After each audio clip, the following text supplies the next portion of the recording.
Hey everyone, in this video I'll show you how to add nodes to individuals in your Ancestry.com family tree to keep important details organized.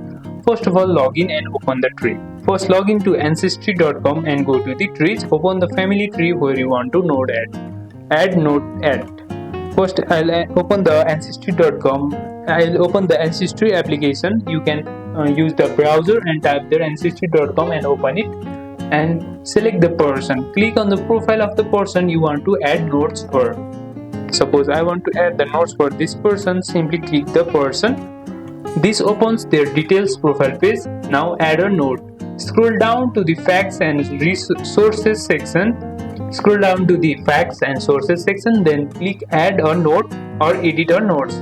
Type your note. You can include important details like family, stories, research, and reminders or sources.